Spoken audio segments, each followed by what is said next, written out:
Caleb, who are you? I'm Moses. Why are you Moses? Because I like to be Moses. What's on your head? A wig. A wig? Yep. A real wig. A real wig. Did Moses wear a real wig? Yep.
Hi, I'm Phil, And I'm Adelie. and you're watching Our Daily Faith. A place to dive deeper into your faith in search of more love, joy, and purpose. If you're new to the channel, you can go and hit the subscribe button, and you can also hit the little bell to get notified when we do new videos. Right now, we are doing a series. We're going through a Youth with a Mission Discipleship Training School, or YWAM DTS, and we're going through the Family DTS right now. You can also follow us on Instagram and direct message us if you have any questions. And you can click the link right here if you want to check out the playlist of all the videos for the series that we've created so far. So we've actually been switching gears over the last couple of weeks because we're beginning to prepare for outreach. Roll the clip.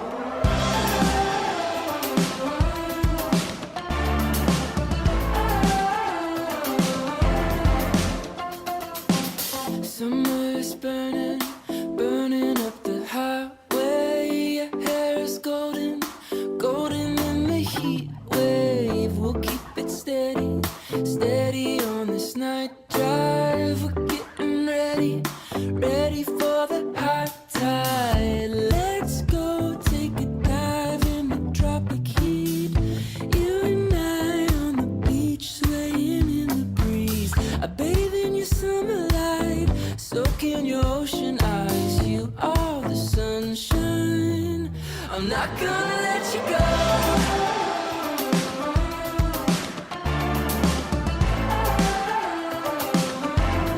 I'm caught in your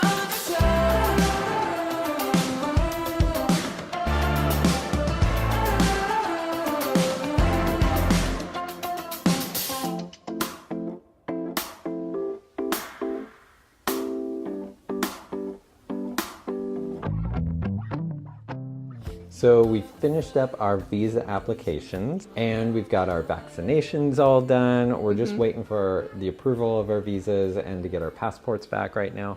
Because you have to send them off with the visa form. So we're praying that they will come back on time for our flights. For our outreach, each person on the team has been assigned a role. Now, your role is reporter, which is awesome, and my role is researcher. So we took a trip to the local public library to get some books about the Philippines. We also found some great kids' books about the Philippines. We love learning about the culture, and as we have visited different locations, we've just been intentional about learning about those places. So it was fantastic that that was part of my job for our outreach. I don't know about you, but one of my concerns with going on to an outreach, because I would say I've seen a decent amount of negative media surrounding missions trips. The concern about the potential negative impact on the people that we're supposed to be loving and serving. So one of the things that I have come to realize with my experience with YWAM, and this came right from the heart of the founder, Lauren Cunningham, the heart of YWAM is really to love the diverse way that God has created different people and the diverse expressions that people have, diversity in the way that we live life. And on that note, here is something that our leader of the Family DTS program, Brad, shared with our whole class.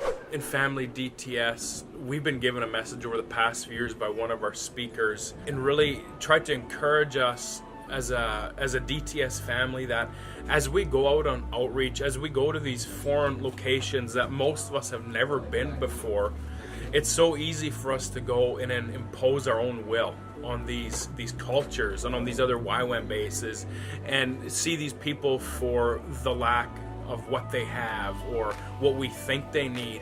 But the message that was made so clear to us the past few years has been that as we go out to the nations, as we go out and we're visiting these people and going to these countries we've never been to before, it's this realization that like God has created something unique about these people.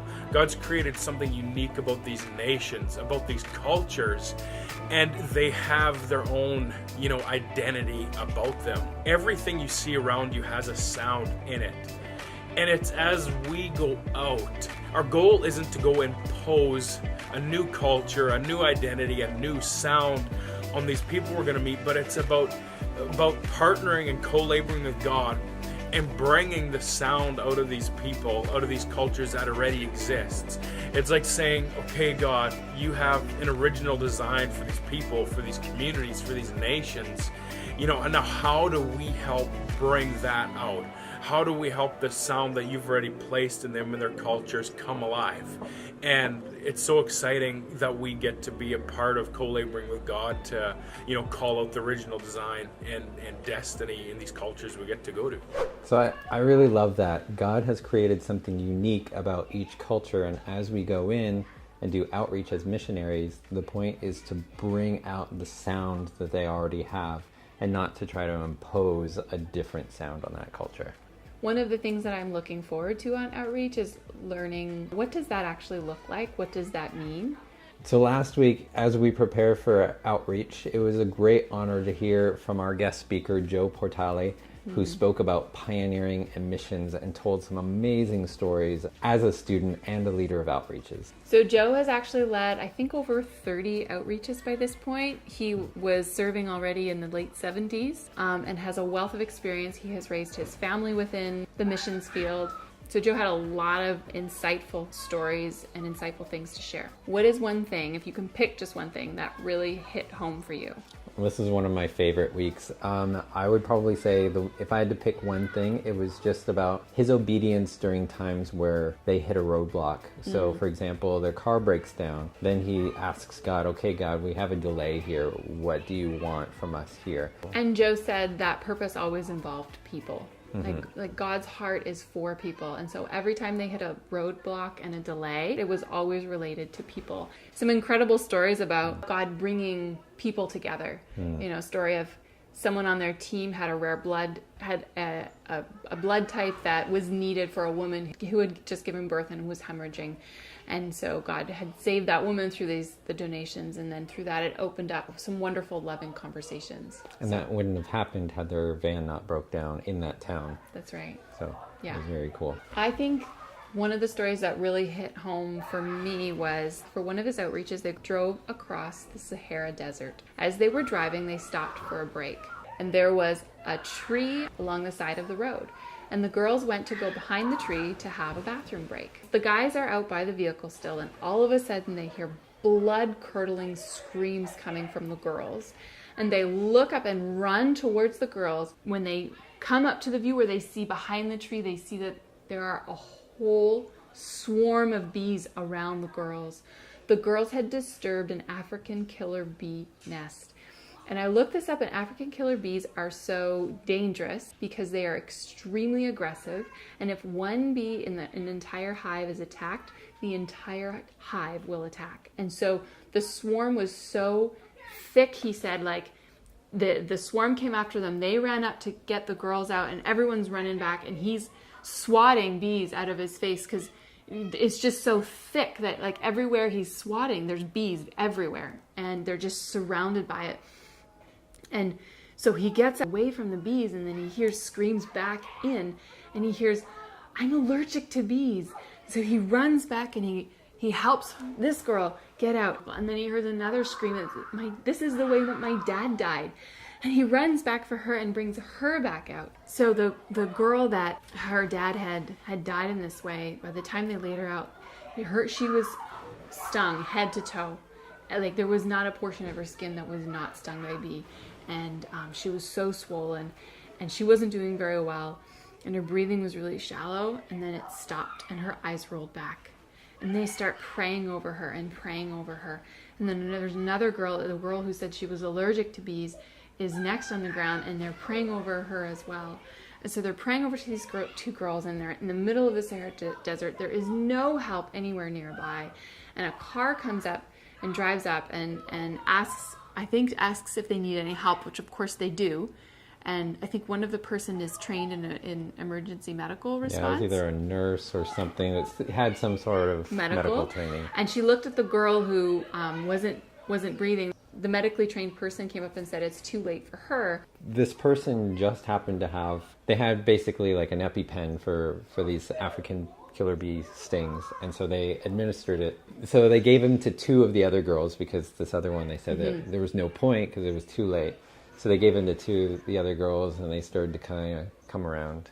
They loaded them up in the van, and they were on the way to the hospital, and the girl that they'd said it was too late started to actually come to. By the time they got to the hospital, I think said the guys who they hadn't prayed over at all were like big ear, big cheek, wherever they had been swollen. But the girls that they had prayed over were doing really well. And so they survived. That story for me, that it wasn't about whether they had the gift of healing or the gift of faith or anything, but they just went like, what can we do for them? And we need to pray for them. Like that's what we can do for them, because we're in the middle of nowhere and we don't have access to emergency services. And then how God came and he provided for them. And I don't think my immediate response in emergency situations is to pray, or the belief that the prayer will actually do something. And that sounds terrible to say that. I feel like sounds like a terrible Christian to say that, right? Because of course we should have faith, but like really in that moment when there's a life and death emergency, like would I really have faith, and would I really believe, God, you can do this? So to hear a story about how God has done that for me it increases my faith that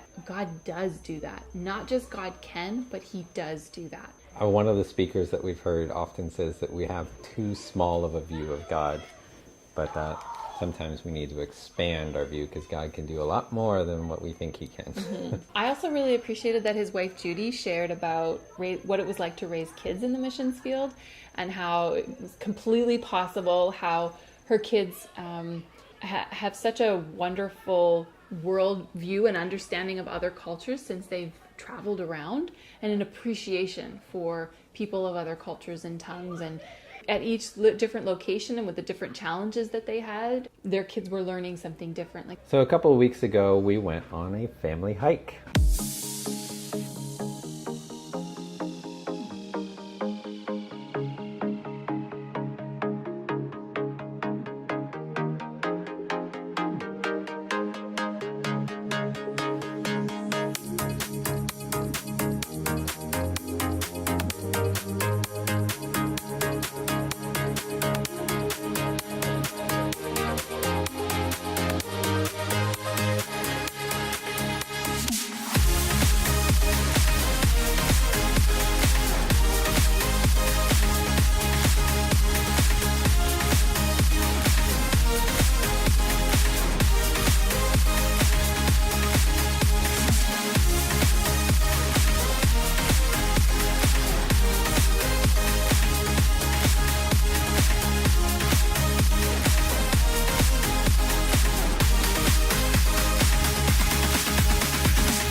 So I used to do a lot of these outings on my own, but with the kids, but we were missing a very important member of our family. I ended up missing out a lot on these outings because of work and just other responsibilities that I felt were super important. Not that my family weren't important, but I kind of felt like there was always projects that came up that were more important. Not necessarily more important, but more urgent. You're a very hard worker. So I really enjoy now switching my priorities around because I realize how important my role as a dad is in our family dynamics and how much of an impact it makes on our kids. Whether I'm there or whether I'm not there, it really changes the trajectory of who they are and how they behave. Yes, you're a very important member of our family. It was really wonderful that you were there. And it made such a huge difference because on the way back, so this was a pretty long hike, and on the way back the kids are starting to flag and tired, but we had somewhere to be afterwards, and so we needed to go at a good steady pace down the volcano. And so Phil has a great idea to turn on some of the kids' worship music that we've been learning for outreach, and they're really fun songs with actions. So he goes to the front of our family line because the path is quite narrow, so we're going single file. I'm moving at a pretty quick pace because I knew we need to get back. Yeah, and he starts doing the actions to the songs, and he's doing funny things like, you know, when it's a high five, he's high-fiving a tree and just being really silly. And the kids loved it. They totally engaged with it too. They were following behind him, doing actions too, and laughing and having fun. I mean, I carried Caleb for part of the way, but, you know, we're doing actions too. Elena's doing it. And everyone just we made it down the volcano in time. In record time, with everyone still smiling, which, like, was a miracle on its own. It was really fun. So I'm really thankful that you were able to be there and that we could do that together. That's it for this week, everyone. And as always, if you want to get in touch with us and send us a message, we love hearing from you. You can just go to our Instagram, Our Daily Faith, and send us a message. Join us next week for our very last week at Family DTS. Bye for now. See you later.